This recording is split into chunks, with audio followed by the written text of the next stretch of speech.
Other than that, This meeting is being recorded. you guys robbed any banks lately? Also, just letting you know, we're recording. We're gonna make this public. Actually, it's not public. It just goes inside the club. It'll go inside the member portal there. So, all right, guys. I'm gonna get rolling here. These guys, I definitely have you guys continue to pour in, but I'm gonna get rolling with the meeting as it sits right now, and hopefully I'll double task here and let guys in as I see them come. A few things that I wanted to go through tonight. So one of the first things was taking a look. Actually, timing's good here. It looks like Dean, I think, just showed up. Dean, Dean, can you hear me? Are you on the call?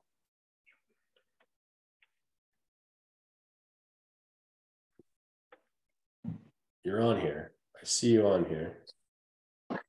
Dean, can you hear me? Right. And he cut it right himself. It's bullshit. Strap Dean. Anybody else on this call? Is anybody else on this call was one of the guys that was on the Guatemala expedition? Yeah, I'm here. All right, cool. So let's see who said that, because I've got Zach. multiple screens here. Zach. Okay. I see Zach. Yeah. And Joe. Hey. I know you're on that expedition. Yep. There's Dean. So Dean's on now. So here's what I'm going to do, guys. I'm going to share a screen. I'm throwing you under the bus here a little bit. I didn't prep this necessarily with any of you ahead of time, so this is going to be pretty organic. And I kind of intentionally want to do it that way because I want to give you guys as club members the raw feedback. Maybe the expedition sucked. Maybe things didn't go the way they could have or should have. In which case, it would be a true Freshline expedition, because that happens every expedition. That's part of the reason we're here, is because there's always new things when you're in a new spot. So Dean, I know Joey couldn't make it tonight, who was the expedition leader, but Dean was our assistant leader on that expedition. So Dean, two things actually. Dean, you went through boot camp. This was the first expedition you led. How did that go for you? It was great. Like, I had high expectations, and it exceeded my expectations. Good group, great group of guys, lots of adventure, lots of unexpected things happening that just added to the adventure. For instance, we picked up our bikes in Antigua. We're all getting used to new bikes. We strapped on our bags. We're still figuring out how to strap them on the best. And the guy renting our bikes from takes us on a road out of town that we think is going to be a dirt road. No, this was a serious off-road trail. As we're getting used to our bikes and we're still learning how to strap them down properly for our bikes. And we bonded over all the adversity on our first ride out of town of Antigua. It was great. And ended up getting in late at our first destination, but it was all good. Yeah, the second day, Joe had his own adventure on and off the bike. I had a small little crash from getting tunnel vision, being a little too inside my head. Got clipped by a truck. Oh man! And yeah, luckily the bike only got a small little dent in it. Yeah, my pants basically just exploded. Jesus, man. Looks much worse than what it actually was, but pretty sure my foot's actually got some micro fractures in it. I haven't gotten it checked out yet, but soldiered on. No. Yeah, that was only day 2. There's a lot of trip after that. Yeah. Well, and then later that day, I had 2 flat tires, went to the Pinchazos, got them fixed. And then my headlight stopped working. And because of the long day and the stops, we're riding 3 hours at night, and I don't have a headlight. So 40 minutes. Yeah, we just strapped a headband headlight to the front of Dean's bike. Yeah, I had a literal headlamp that you would wear, 2 of them on the front of my bike, and then someone riding behind me and in front of me to help me see. Yeah, we've been there before, Dean. We did it. Not ideal. So Dean, it's funny. I reached out to one of my OG 2017 Guatemala guys, and I was like, "Hey, Mike, guess what? Guatemala's there." And no, they didn't make it to Langkeen before dark. He's all like, "Does anyone?" I'm all like, "No, they do not." Yeah, but it worked. And then we rigged up LED lights that we installed on the frame. A couple days later, we found them and put them into the wiring harness of the bike, and it worked great. So just plugged it in when I needed the light. And great resourceful group of guys, and amazing riding and terrain. I mean, it was spectacular. So Nice. There's a reason why Guatemala is one of my favorite countries in the world. Yeah, it's pretty awesome. Zach, let's you raise your hand. So did Joe. I'm going to give you guys an opportunity to say anything that you guys want to say. Let's start with Zach though. That pretty well sums it up. It was amazing riding. We got to go across a creek there, which absolutely stunk. But it's full of excrement for sure. Oh yeah. But it was cool. We stopped right before that, and we're looking at it, and then the locals come by and like nothing. I was like, oh, okay, well, guess we're going. But yeah, it was awesome. It was the first couple days were probably our hardest, and then we got our team going, and we figured out how to work together with the riding out in the dark, and the rest of the riding went pretty well as we all worked together. Awesome. We got better at riding formation as we went. We sort of learned to ride together, and through the towns we would ride in close formation staggered, and it really helped, like make it fast and efficient. The traffic, we learned how to do it much better as we went. And then the last day we're riding through the mountains on a dirt road, and there comes what I think is a little creek. So I'm in the lead. I just go for it, and I hit this little creek to go through, and realize it's way deeper than I thought it was. And the entire, like, the wave goes over my helmet. Oh, Jesus, that's a lot deeper. Yeah. I was one of the last ones to go through that. And I was like, okay, I'm taking this a little slower. And it was just like up to my feet, just above my feet or something or other. Yeah, but I just completely covered. Nice. Awesome. That's awesome, guys. Joe, do you have anything you want to add to that? Yeah, sure. The first couple days we definitely did struggle a little bit, but I do appreciate that Joey and Dean did take the time either at dinner or right after breakfast to kind of have like a little bit of a debrief of, you know, what we did good, what we did bad, what we need to improve on, because we definitely progressed better. We started talking more to each other, calling out, you know, if trucks are passing, if it's safe to actually pass vehicles. That definitely helped a lot. And a couple of the bikes had some mechanical issues. All the 650s were either leaking oil, burning oil, or both by the end of the trip. My bike, which come to find out from Jose, he bought it 2 days before there, and he didn't test it. And so the high beam would kill the engine, and then it would start misfiring, and then it would only run correct if I held the brakes, and I've only found that out after doing an accidental wheelie thinking it was something with the carburetor. So Jerry rigged the rear brake switch to just have the light on, and well, that worked until it burnt out, and then it turns out we found out there was a random mass kill switch installed on it somewhere that was shorting out. So, and then the starter died, so had to push start it every day. That is utter Jose. That is Jose to a T. Every time we rent from him, he's like, no, it's going to be better this time. And it's like incrementally better, but it's still an absolute. It's not going to light on fire this time. The Hondas were great. The Hondas, I don't think we had a single issue with any of them. Yeah. 6 of the bikes, all the Hondas, they went well. Yeah, they were pretty good until one guy high-sided off one on too fast of a turn and launched himself over a barbed wire fence into a bunch of bushes. And it was fine, but he bent the handlebars all up. And so and those aren't premium rental handlebars. But the perspective, I think this is a great spot for like continued because it was a real adventure with awesome things to see on the way. and caves, sing to call, Antigua, like hanging out with the Dutch girls who are backpacking was great. All right. It was awesome. Ours were Slovakian. Yeah, we saw a ton of Dutch this trip. Okay. Oh yeah. Yeah.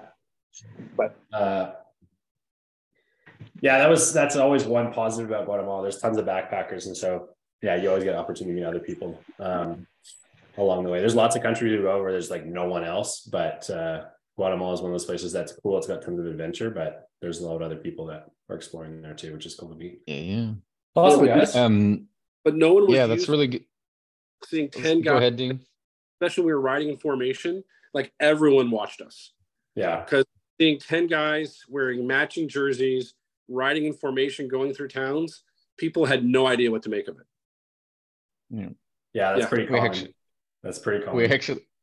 We met some girls at Zephyr actually, and they're like, oh yeah, we passed you like 3 times yesterday because you'd pass up and we'd be so envious, and then we'd see you busted down on the side of the road. And then you'd pass us, and then we'd see you busted down on the side of the road, and we're like, that's Guatemala to a T right there. It's all I could do. We have a good, let's have a good 2 hours before something happens. Yep. No, it's really good, guys. And yeah, obviously Guatemala is where Freshline was born. It's an amazing place, Zephyr Lodge, Los Amigos, Finca Isabel. It's all, super, super special and super places that I definitely want to go back one day and kind of do a big alumni trip. And yeah, be super good. Yeah. How was Finca Isabel? Good. Like every stop was great. Good. Like no complaints on any of the stops. Matt might have something to say about the shower at Inca. Because he decided to mess with the death heated shower head while it was running, and you don't do that. For those of you guys that don't know, in Guatemala, almost all of their showers it's not like hot water out of a hot water tank. It's the hot water is generated in the head of a shower. They have an electrical unit on top of the shower, and it's crazy. Like almost every shower you see, there's like bare wires hanging off the top of the shower head, and you're like, this doesn't seem like it would fly in North America, which it absolutely would not. But that's how everyone runs it out there. Yeah, let's go all stand in a half inch of water. Wow. So it's not unusual to go electrocuted in the shower. Yeah. And especially when you're made for guys that are 5'5". Yeah, exactly. I was gonna say, Brian, like, yeah, they're not the whole country isn't designed for 6 foot plus. It's not a thing. I do have a picture somewhere where we're broken down on the side of the road, and this local rode by, and he was like, he stopped, he just wanted to take a picture with us. And it's hilarious because like we're all beside him and we're giants. Yeah.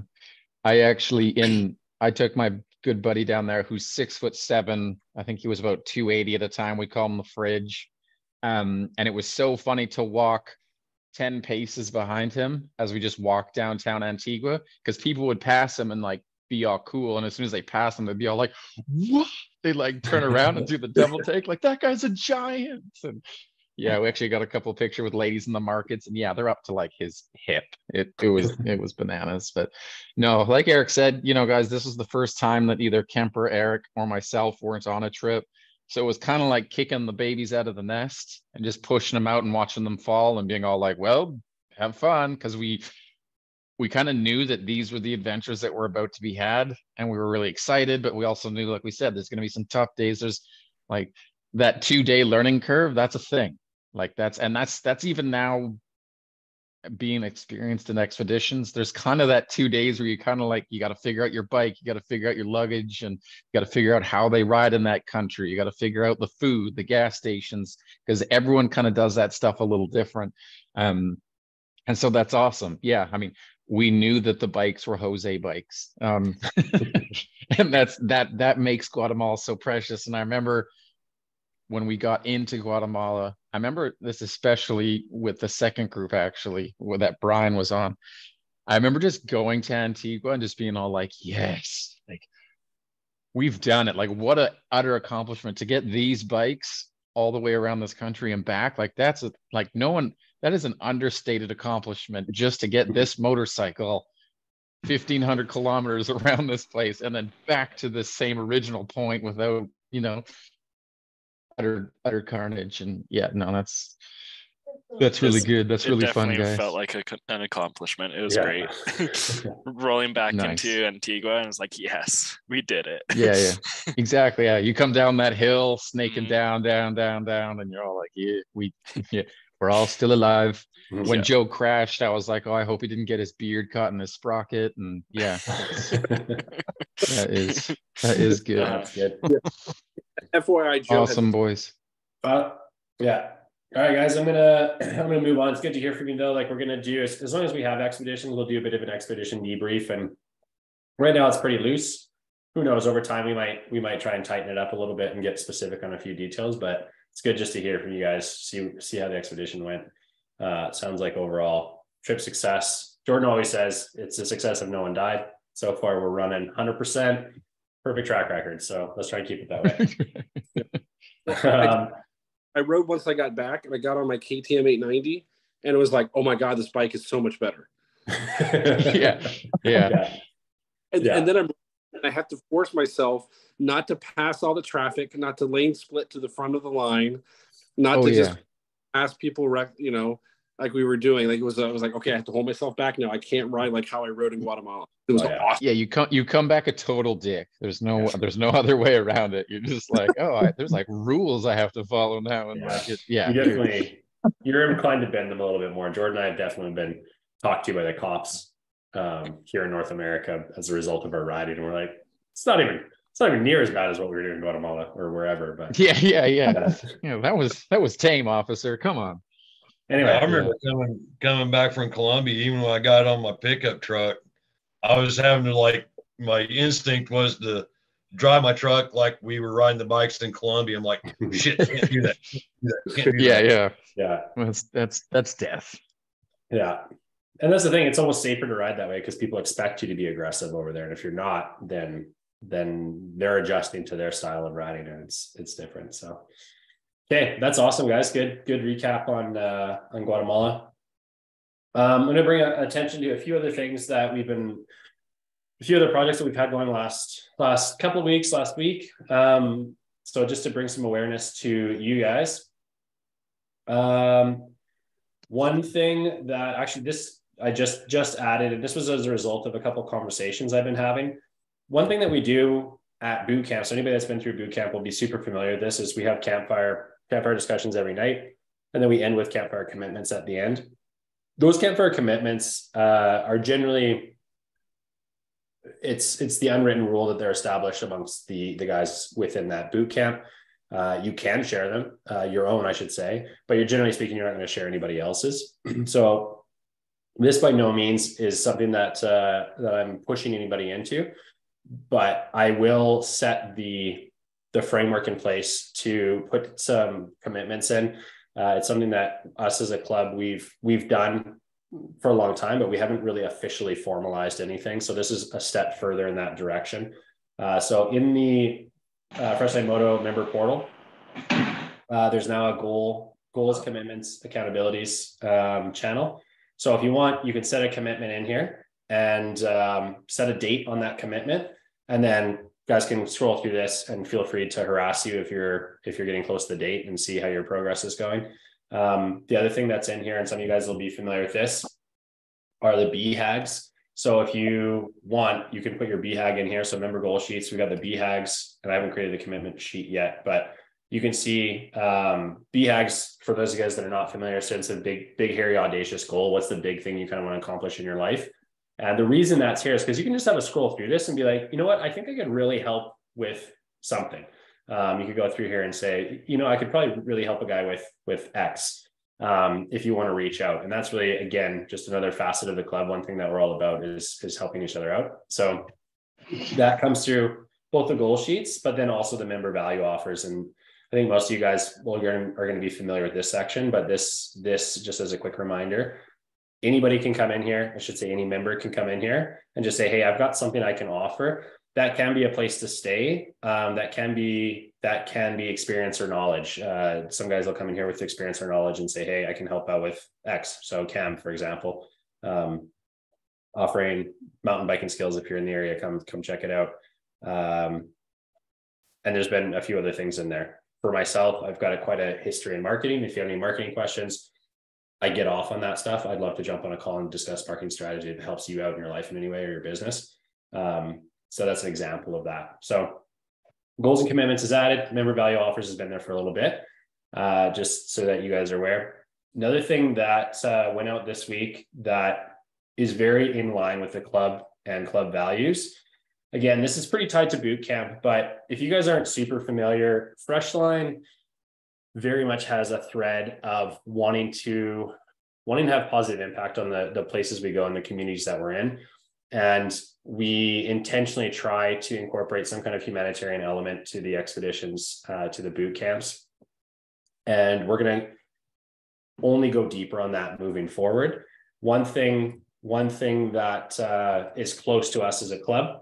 So Jordan, if you guys don't know, Jordan's living in Africa right now. He's been there to run boot camps for the first half of this year. And while they've been in Africa, if you don't know this as well, Jordan's got 4 kids. So they've got a lot going on. And so they hired someone over there to just help them with some of the housekeeping. And her name's Regina. Jordan, this is closer to you. You want to speak to this? Yeah. No. So we got hooked up through Regina through our realtor actually, and we didn't really know what to make of it. And just she's been a wonderful window into the world of racism, I guess is what it is. And just the thing about Africa is it's amazing, but there is a line in the sand of like, this is where the whites are. And then I didn't know this, but this is where the coloreds are. This is where the blacks are. This is where the different tribe is. It's quite remarkable. So, we've been busting down barriers. It's funny, we drive around the DRC, which is their really, really poor area where Regina lives. We eat fat cakes and all the white people are all like, what are you eating? Like fat cakes. They're delicious. They're freaking delicious. And because white people don't eat fat cakes because that's black people food. And so it's been really quite interesting. And obviously, so this is Regina's house. They've got little Gun there. He's 2. He's hilarious. He calls me uncle. And then they've got Rosendry, 11, and then a boy who's 17. And yeah, the older 2 sleep on the floor, on the dirt floor, and Gun obviously sleeps with them.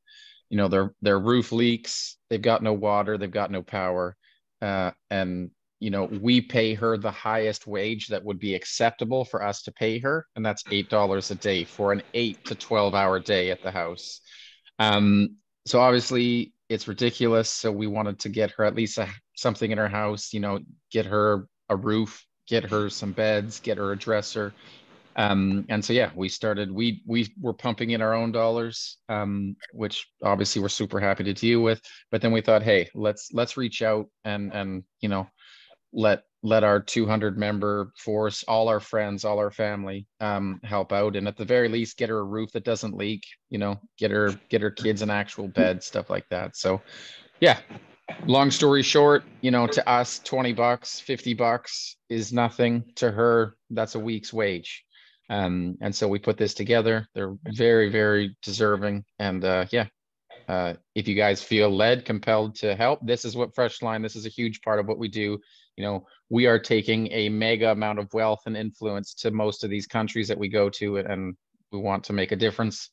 So yeah, if you want to give, by all means, all of the money will go to an absolutely worthy cause of getting them kind of in a more livable circumstance. And yeah, really appreciate it. I see that a bunch of guys have already donated. And we told her that the other day, and she actually cried. Yeah, it's really cool. Yeah. Thanks a lot, Jordan. So guys, if you want a little more information, actually, I'm going to stop share for a second, only because I want to bring it back up, but I want to be able to share sound. Oh gosh. I got to reinstall Zoom to do it. Okay. Forget that noise. Let's see. Oops, sharing the wrong screen. Let me see if let me try one more thing here. Sorry, I keep bringing it back. Okay, let me pull this back up without the sound. So if you guys go into the member chat, if you want to just learn any more about Regina, Jordan posted this clip. There's two things associated with this. You guys can come in here. You can watch this clip. This will give you a bit of an expose. And we supported Jordan's wife. She's awesome. Can you guys hear that actually? Yeah. Yeah, you can. Okay. Yeah. She had a mission. I'm going to play it because it's only 2 minutes. Consists of probably tens of thousands are well below poverty, living in tin shacks, and she takes out soup. And we fed them soup, and we got some soccer balls and some sweets and some fruit, and it's just a sheer joy.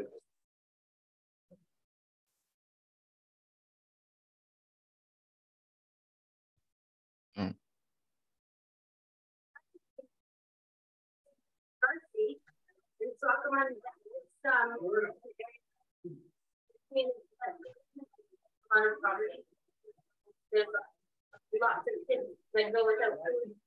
We have a couple days and the volume's not coming through unless it's just me. Yeah, no, it's pretty choppy, Eric. Yeah.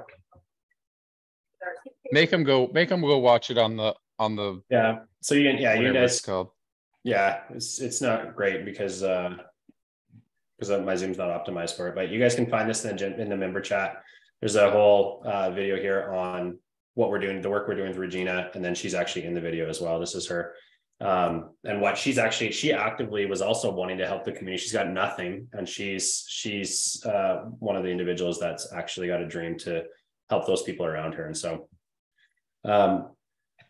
one thing that is typical of Freshline in the way that we help individuals, we definitely get involved with organizations, and we have a small impact across a lot of people, but we actually prefer to have a big impact on one individual. That's a little bit more common in our history. Is if we can have a big impact on one family, we'd rather do that and truly change the lives of that family rather than just have a little bump if we can choose one or the other. So that's kind of the newest initiative that we're working on. If you guys want to at all make any contribution, you can find the link both here and then here with the video. It's in the comments. So there's that. Another thing related to that is actually, sorry, not to brush over it. This campaign only started a few days ago, and I actually am really blown away. So I do want to say a huge, huge thank you to the members that have donated. There's been a number of members that have gone to boot camp and know Regina that have donated. What I'm more blown away by is the guys that haven't. I know a lot of you guys have no clue who this is, but we've seen a number of donations come in. A lot of these donations, actually most of these donations are Freshline guys. And I'm really, really stoked that you guys are pulling to put that together. It's awesome to see us changing lives and changing families through that work. So really cool. Yeah. One more thing related to member portal. I kind of alluded to this in the text that I sent out. If you guys haven't noticed already, we send out a weekly Freshline email, and that weekly Freshline email, there's a blend of topics that we write about. It could be on expeditions. It could be just challenges that we see as men. It could be gear reviews. It could be things that are things we've learned that have worked out well for us on expeditions or just in life in general. One thing I'm going to point you to here is there's a poll question on the member general chat. Just threw this up recently. I'd like to pick your guys' brains. And the question is, what's the subject line of an email that you would actually read? Some of you guys answered really quick. And these initial answers, this is kind of like what I'm seeing here for the answers. These are kind of marketing spammy subject lines. That's not really what I'm looking for. So I changed the question a little bit. I don't want just a generic, like read urgent, free trip, seek pricing on this job. Like, I don't want just the absolute clickbait. I'd be interested in what topics you guys are interested in learning more about, or what your areas of interest are. So if the headline was for instance, it could be like, hey, we interviewed a local South African to find out how they live. Here's what they had to say. It'll blow your mind. That's an example of a subject line that we could write and we could actually write on. Or, hey, this is something that was a game changer in the way that I interact with my kids. That's a subject line that we could write. Or something about expeditions, like, hey, the most dangerous expedition we ever ran. That's a subject, like that's an email that I should say that we could write. That's what I'm looking for, a little bit more topical, not just a generic total clickbait headline. So if you guys have any ideas, don't throw them in the chat. These are good. These are really good. Do not throw them in the chat because this chat window gets deleted, eliminated after this. There's no saving it. Go into the actual Freshline member chat, and on this question, which you can find in the general chat, go and pop your answers in here so that we can be aware of those answers and we can write to that. Those are some good suggestions I've seen in the chat, but take that, copy and paste it, and come put it in this question here under the Freshline general chat. So it should be except for you, Kyle. You're out, fish. Just kidding. Yeah, I thought that was a given. Yeah. Sorry. No, sorry, fish. He lost any privileges a long time ago. That's right. Yeah, I just redeemed myself and I just posted a updated one that will be better. Oh, okay. Very quickly on my other screen. Oh, okay. Good save. So that's something I am quite interested in what you guys have to think around that. If you have any ideas on like, hey, I'm really into this and I'd be interested to read something like that. The club is still relatively young. Yes, we're 5 years old, but as most of you guys know, like we've really ramped up significantly in the last year. And so we're learning a lot of this stuff as we go. And what we've learned in the past is our best moves have always come from actually using you guys as a sounding board and listening to what you have to say. Minor point on that as well, actually. A lot of you guys saw the controversial, quote unquote, controversial post again in the member chat here a few weeks ago regarding the women's Freshline. Just so you guys are aware, Jordan Kemper and I sat down. We took into consideration a lot of your comments on there. And what we decided together with the input from the members was that we will continue to have a facet of Freshline that's for women to ride. It's always going to be separate for women. But what we want to make sure happens is we're actually going to have some clear brand delineation. So what that means is in order to keep the strength of the Freshline brand identified as a brotherhood, we don't want confusion to happen where we start bringing women into the Freshline brand itself. Because then people are going to be like, well, I thought this was a brotherhood. Now there's females in the Freshline brand. What does that mean? So there's going to be Freshline. Freshline is always going to be a brotherhood of guys that ride expeditions around the world. We haven't decided exactly what the females version of this is going to be called. We're going to work with Ali on that. Ali's leading up the Freshline female side. They're going to be basically a sister organization for us. We're going to be involved with it. We want women to ride. We want to advocate for women riding and having their own expeditions, their own rides. It's always going to be separate from the guys, and it will be a separate brand, separate name, separate logo. There might be associations that you might see in that, but it's going to be separate so that we keep the strength of the identity of the brotherhood in the brand. So just so you guys are aware, that was the decision we made, and that's the way we're going to move forward on that. It's probably going to be called Fresh Females, if we're going to be honest. It's probably going to be called Dunes and Spa. We Dunes and Spa. Yeah.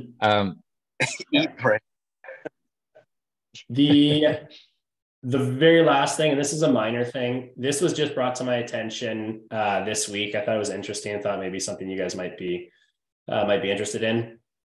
We have a member here in Calgary, Brett. I don't know if Brett's on the call, Walliser. And he made connections with these guys from Enduro. What these guys do is they produce let me go back on this actually, because if the video is not working, it's not gonna be that great. I was a little bit confused at first with what this was, but they produce this tool. It's a few engineers here in Calgary. They produce this tool they call a double track. And what it is they looked at all the major adventure bikes that are out there, all the major brands. They looked at how those bikes were put together. They compiled all the data and they said, well, basically you could disassemble almost every bike out there if we took away like if we took away all the socket sets and the kits and the screwdrivers and all of that, and you really just looked at what are the actual bits you need to work on almost any adventure bike around the world, they boiled it down to these bits right here. And then they put that all into a tool. And so I actually ordered one of these the other day. I'll stop share here for a second. I don't know if you guys can see this. If you can't see me, you can pin me. You can just go in the top corner and those 3 little dots and you can hit pin. And there's this tool and it's all magnetic, these bits. So it's really easy to take them in and out. You can extend the length on the one side if you've got something that's tight. Obviously, any of these bits will fit in here. But my understanding is the beauty of this thing is that it's been well thought out from the perspective of exactly what you need and nothing that you don't. So I purchased this from them. I'm going to take it to Mongolia, give it a shot. But I thought the concept was interesting. So I just thought I'd bring it to your guys' attention. I'm going to give a review on it. I would say hold off potentially on purchasing anything if you're like, yeah, it sounds really cool. Hold off on purchasing until I've given it a bit of a review. And then if I do, I actually talked to the owner. He came and drove over to my house the other night here. And if I like it, we'll see if we can get a member discount on those tools, just because it's a cool concept. As part of that, I don't know if you guys would have known this. We worked a little bit with Chris Birch and his riding course. I bought his course well before he knew anything about us at Freshline. I really liked it. I thought it was really, really well done. His adventure moto riding course. It's all digital. And so we worked with them to get a discount, a Freshline member discount on his stuff. And then Chris Birch found out about this tool and he's actually selling it now. It's one of the few tools. He's only got like 3 or 4 things he sells on the site, and this is one of them. He loves it. So I'm going to check it out, see if it's something that's actually useful to us. And if it is, then we'll try and get that tool in for you guys. But I just thought it might be interesting. Something I'll bring to your attention. The price point, I think, might be a little high, but these guys are literally producing these one at a time at their shop here in Calgary. So right now they're not mass producing by any means. So that's why this cost is going to be a bit higher as it sits right now. So how much are they? $95 Canadian. And they're fairly light. Yeah. I mean, when you're looking at what it replaces, because you're like, okay, well, it replaces a socket set, replaces an Allen key set, replaces your screwdrivers and wrenches. When you look at what it genuinely replaces, you actually save a ton of weight that way. So you save quite a bit. And also, what's the exchange rate? $95 Canadian should be like $10 American or something. Practically free. I just pulled it up on the Free, website. Yeah. 76 US. Yeah. Send them a bucket of $76. Send them a bucket of Chick-fil-A. You'll be good. But what you guys forget as Americans is that now we live in Canada and we don't do the whole free shipping thing. So to ship it back into the States is going to cost you another $500 Canadian. So take that into account. Hey, if enough of you order, I volunteer. I'm going to go pick them up and then I'll deliver them to you. Yeah. Nice. Awesome. I just thought that was a point of interest you guys might find interesting just because it's on our radar this week. So thought I'd throw it in there. Okay, guys, that's all I've got as far as just club news, club stuff moving forward. What I'm going to do is I'm going to jump into some breakout rooms here again. Yeah, Craig's right. You got to come to my house and come pick them up. By the way, guys, we do have, so on June 13th, so we're closing on a little over a month away. June 13th is Jordan's birthday. And we're going to be doing a big club meetup I shouldn't say big. We're doing an official club meetup on June 13th at my house. Anybody that wants to stay here can camp out overnight. So some guys are actually riding out from the States. Most of the guys are going to be from here in the Calgary, Alberta area. But everyone's welcome. So if anyone wants to come to my house, hopefully I'm saying that without having 200 guys show up. But yeah, if you want to come, there is an event in the Freshline member portal. If you check out under Freshline general chat, if you check out events, that's in here as well. So Jordan's birthday. The other thing actually that I will bring attention to is Mitchell on the call. Yes. Yeah, cool, Mitch. So we haven't done a good job of helping you promote this on these calls, but this is this weekend. So Yeah. If anybody is anywhere near Kentucky, there's a couple of guys that are going. Which, if you're not, consider yourself the lucky ones. But this weekend there's an event going on in Kentucky. And what I'd love to see, I know I've hit this a few times, I'd love to see you guys doing even more local events. And you can do that in the regional groups. But in general, I think it'd be better just to post those events in the Freshline general chat. Under here, you can go create event. And then it's pretty simple to do. You can create it. It couldn't be better timing, because in Louisville, this weekend is Derby week. So I get to get the hell out of town. Nice. Magic. Yeah. Ian, Ian, I know you and Brett were talking about doing that Michigan ride. That would be a good example of stuff that we should just chuck in events, because guys, unless you hear about it, you don't know about it. Yeah, absolutely. We can put that up there. In fact, we're going to probably start planning that Memorial weekend. So for anybody interested, it's a lap around Lake Michigan, probably starting at any point you desire. But we're looking at either 1 day or 2 days lap around, probably by the end of the month, maybe early next month. I will be in Torchport Memorial Day weekend. I don't know how close that is to there, but we'll start posting. Make it happen. Yeah, we'll post some details on the events channel, guys. So as Dean and I, as we get Ox, as we affectionately call him, Mike, as Mike and I get the details together, we'll post it. Yeah, cool. That sounds good, guys. Awesome. Okay. All right, breakout rooms. Yeah, we're gonna do breakout rooms. We've got.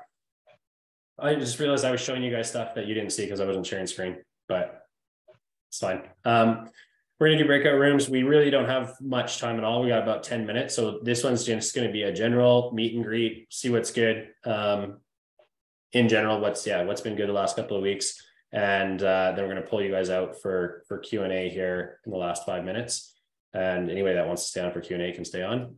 But after that, you're free to go, so to speak. So let me put you into some breakout rooms, and you meet some of the other guys here, or